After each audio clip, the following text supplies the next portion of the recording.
Asset classes को समझें। तो आप इन्वेस्टिंग के लिए तैयार हैं क्योंकि आपके पास पैसे हैं और आप उसे कई गुना बढ़ाना चाहते हैं। तो शुरू कहां से करें? सबसे पहले तो आपको ये जानकारी होनी चाहिए कि आपका इन्वेस्टमेंट ऑब्जेक्टिव क्या है। उसके लिए आप कितनी अवधि के लिए इन्वेस्ट करना चाहते हैं और अपने पैसों को लेकर किस हद तक रिस्क उठा सकते हैं। ये भी पता होना चाहिए कि इन्वेस्ट कहां करना है। तो अगर इन्वेस्ट करने से पहले आप सामने मौजूद अलग अलग एसेट क्लासेस के फायदे और नुकसान नहीं समझ पाए, तो अपने ऑब्जेक्टिव्स पाने के लिए सही इन्वेस्टमेंट डिसीजंस लेने में आपको हमेशा नाकामयाबी ही हाथ लगेगी। ये एसेट क्लास क्या है? रोजाना हम कौन से गैजेट्स इस्तेमाल करते हैं? मोबाइल फोन हो गया, लैंडलाइन है, कंप्यूटर है, टेलीविजन है, रेडियो, कैमरा, माइक्रोवेव और भी न जाने क्या क्या। जितना ज्यादा ढूंढेंगे उतना ज्यादा पाएंगे। MP3 players, speakers, video games, refrigerators, ढेरों चीजें हैं। अब इनमें से कई चीजें ऐसी हैं जिनमें समान विशेषताएं हैं। फोन करने के लिए आप मोबाइल फोन और लैंडलाइन दोनों का इस्तेमाल कर सकते हैं। दूसरी तरफ MP3 प्लेयर, कंप्यूटर, टीवी या रेडियो, इन सब में म्यूजिक बजता है, लेकिन अलग अलग देखें तो हर गैजेट खास है। एक एसेट क्लास भी यही होता है।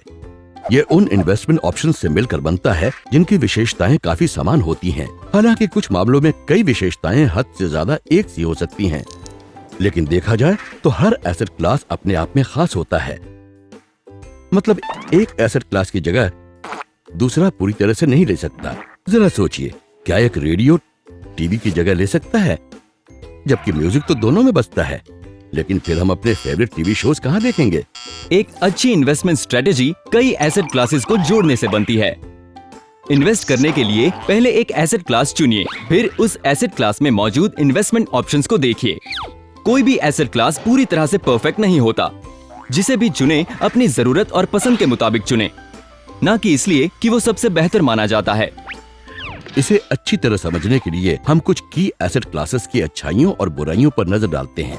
अगर इन्वेस्टर मूलधन की सुरक्षा चाहता है या चाहता है कि जब चाहे उसे पैसा मिल जाए, तो कैश एसेट क्लास उसके लिए सबसे अच्छा ऑप्शन है। ये रकम या तो नकद हो सकती है या उसी के बराबर कैश जो कि बैंक सेविंग्स अकाउंट में जमा हो, जिसे कभी भी ATM से निकाला जा सकता है। कैश बहुत जरूरी है, सच है। मान लीजिए बीच रास्ते में आपकी कार खराब हो जाती है। अगर जेब में कैश हो या आसपास कोई ATM हो तो आपको फौरन मदद मिल जाएगी।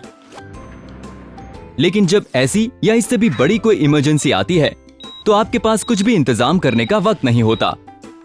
उस वक्त सिर्फ कैश की ही ताकत काम आती है। पर अपने कैश के साथ चिपके रहने का सबसे बड़ा नुकसान ये है कि आप इन्फ्लेशन से नहीं बच पाते और लंबी अवधि में इसके रिटर्न्स बाकी एसेट क्लासेस के मुकाबले कम होते हैं। इसीलिए तो बाकी एसेट क्लासेस बने हैं। फिक्स्ड इनकम इंस्ट्रूमेंट्स बॉन्ड्स की तरह होते हैं, जिसमें मूल रकम बढ़ती रहती है और लंबी अवधि में इनके रिटर्न्स कैश एसेट क्लास से कहीं ज्यादा होते हैं। पर इसका नुकसान ये है कि कई बॉन्ड्स में इन्वेस्टर को वादे के मुताबिक इंटरेस्ट नहीं दिया जाता और कई बार तो मूल रकम तक वापस नहीं मिलती। खतरा तो है, लेकिन अगर इन्वेस्टर ऐसे बॉन्ड्स लेगा जिनमें रिस्क कम है, तो उसे लोअर रिटर्न्स से ही संतुष्ट रहना पड़ेगा। दूसरी एसेट क्लास जिसमें लंबी अवधि में ज्यादा रिटर्न्स जनरेट करने की ताकत है, जिसे लिक्विडेट करना आसान है और जो इन्फ्लेशन को भी मात दे सकता है, वो है कंपनीज के शेयर्स में इन्वेस्ट करना, जो इक्विटीज के नाम से भी मशहूर है। मगर इक्विटीज में इन्वेस्ट करने के लिए कैश या बॉन्ड से कई गुना ज्यादा जानकारी वाले की जरूरत पड़ती है। इक्विटी प्राइसेस पर फ्लक्चुएशंस का असर पड़ता है और किसी भी दबाव में गलत समय पर बिक्री करने से नुकसान हो सकता है और इक्विटी मार्केट में मंदी भी लंबी खिंच सकती है। जो इन्वेस्टर्स फिजिकल एसेट्स की तलाश में हैं, उनके लिए रियल एस्टेट एक बढ़िया ऑप्शन हो सकता है। ये दिमागी तौर पर तो सुकून देता ही है, साथ ही लंबी अवधि में अच्छे रिटर्न्स देने की ताकत भी रखता है। लेकिन रियल एस्टेट का मापतौल मुश्किल है, जिसमें सिर्फ एक जानकार ही बता सकता है कि जो इन्वेस्टर्स ने खरीदा है वो कितना वैल्यू फॉर मनी है। और चूंकि इन्वेस्टमेंट काफी बड़ा है, इसलिए इन्वेस्टर्स की खरीदने और इन्वेस्टमेंट्स को डाइवर्सिफाई करने की क्षमता सीमित रह जाती है। हाई मेंटेनेंस और लिक्विडिटी इस एसेट क्लास के कुछ और नुकसानदायक पहलू हैं। कई और तरह की भी एसेट क्लासेस हैं, जैसे गोल्ड, कमोडिटीज, कलेक्टिबल्स वगैरह वगैरह। एसेट क्लासेस काफी ज्यादा और कई तरह की होती हैं और ये शायद ही मुमकिन हो कि कोई एक एसेट क्लास आपकी सभी जरूरतें पूरी कर सके। पर मिलकर ये आपकी ज्यादातर गोल्स को पूरा कर सकती है। बाहर जाएं तो मोबाइल फोन का इस्तेमाल करें, अपने शोज को देखने के लिए टीवी का, कहीं भी काम करने के लिए लैपटॉप का, फूड स्टोर करने के लिए रेफ्रिजरेटर का और उसी खाने को गर्म करने के लिए माइक्रोवेव का। एक बार सभी एसेट क्लासेस समझ में आ गए तो आप अपने इन्वेस्टमेंट ऑब्जेक्टिव के हिसाब से एक कॉम्बिनेशन बनाकर उसमें पैसा लगा सकते हैं। तो पैसे का करें विकास अपनी सुविधा के साथ। आशा है आपको वीडियो पसंद आया होगा। देखते रहिए और हम इन्वेस्टिंग कॉन्सेप्ट समझने में आपकी पूरी मदद करेंगे। आप चाहे तो अपनी प्रतिक्रिया हमें editor@templeton.com पर भेज सकते हैं।